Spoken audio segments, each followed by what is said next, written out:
You sent a letter to Attorney General Merrick Garland, Secretary Alejandro Mayorkas, and Director of the FBI, Christopher Wray, about this epic failure of security. Can you walk us through what you'd like to see and your preliminary findings of your investigation, which has now become bipartisan? Is that correct?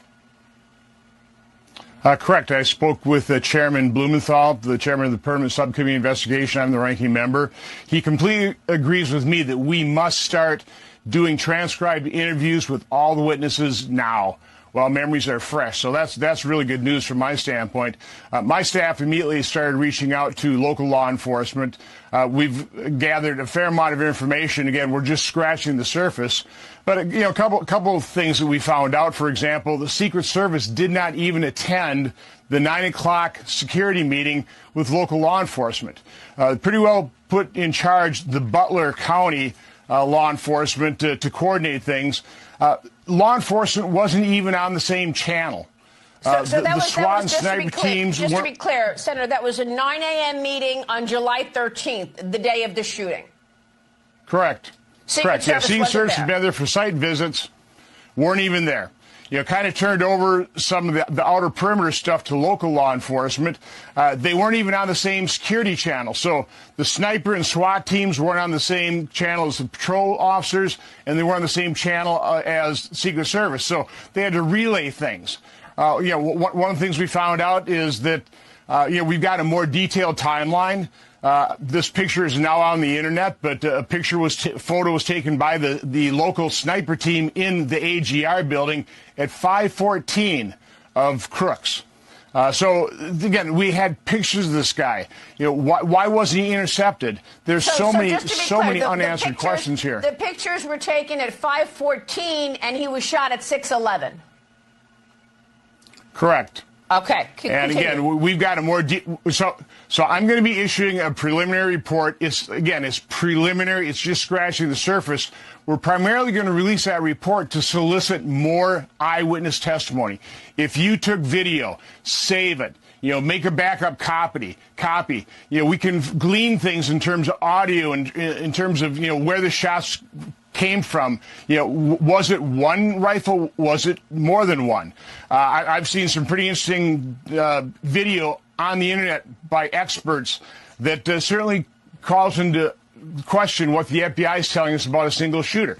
Again, we're only just beginning this, but it is so important that people who saw things, that have information, they preserve it, they memorialize what they saw, because memories change over time. They can be influenced. So it's good news on a bipartisan basis. Chairman Blumenthal and I are dedicated to taking transcribed interviews with law enforcement and public, just members of the general public that were at that rally.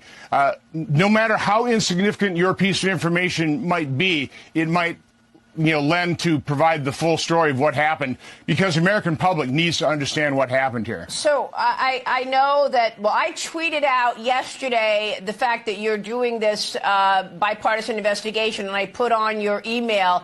You have an email that you want people to send information to, and I know that you'll tweet that later. But I got to get to this. After the shooter was taken down by Secret Service, the local law enforcement, and I know this from some of your preliminary comments, your preliminary findings, started taking pictures of the dead body, right? Can you tell us what happened then? Correct. So that sniper team that was in the AGR building, they're the first ones that went up on the roof. They were the first to encounter the dead assassin at that point in time. Later on, other people joined them, and somebody told them to send the pictures they had taken to an ATF agent, which I think is very strange. And we called up that ATF agent. That individual said that he was with ATF, and now he's gone dark. We've also reached out to the Secret Service agents in charge on the ground. All we're getting there is a runaround. So we are getting information from local law enforcement, and we appreciate that. But unfortunately, federal law enforcement agents, they're just saying, well, go through your congressional liaison. Again, that's going to be unacceptable.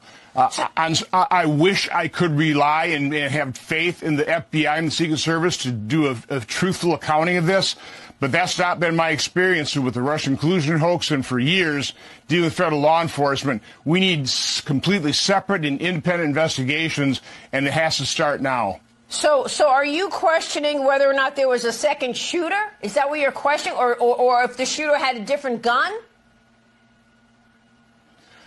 I saw an extremely convincing video online. I know it's all over the place. There were 3 distinct shots early on, followed by another 5 in more staccato, more rapidly fired, and then the final one, which we believe took the shooter out. How do you explain that? I don't know. I'm not an expert.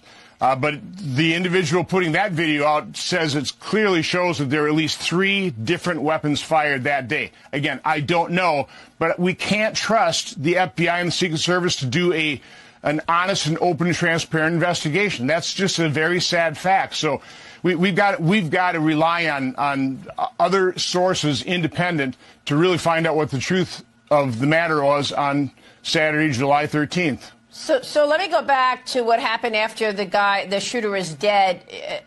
You just mentioned somebody goes up. So this is the guy in the suit who walks up the ladder, goes to the roof, and tells the locals, send those pictures to this cell phone. Who was that person? Well, again, I'm not sure that was the guy. I think another county law enforcement gave the number to the other county law enforcement, the snipers, to send the text. Some guy in a suit walks up the ladder.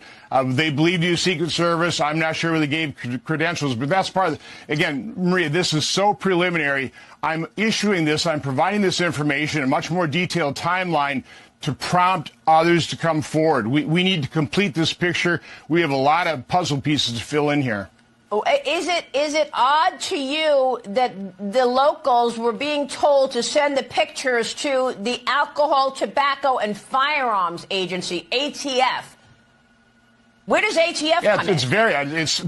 The oddity starts with the fact that local law enforcement were just tasked with securing the perimeter, told to go cover that AGR building, not really told where to set up, so they set up on the 2nd floor. They went to that AGR building at 10:30 in the morning. So they were stationed there well in advance. They noticed this suspicious character at 5:10. They took a photo of him at 5:14. The president was shot at 6:11. So again, an hour has passed. Again, they don't communicate. They didn't have communication, same channels with their law enforcement patrol officers. They weren't in communication with the Secret Service other than going through the Butler County Communication Center. So again, it's everything you would assume about Secret Service protection of a former president was not true. It didn't happen. It's just baffling to me. It should baffle the American public. That's why we need to find the answers and find out what actually happened here.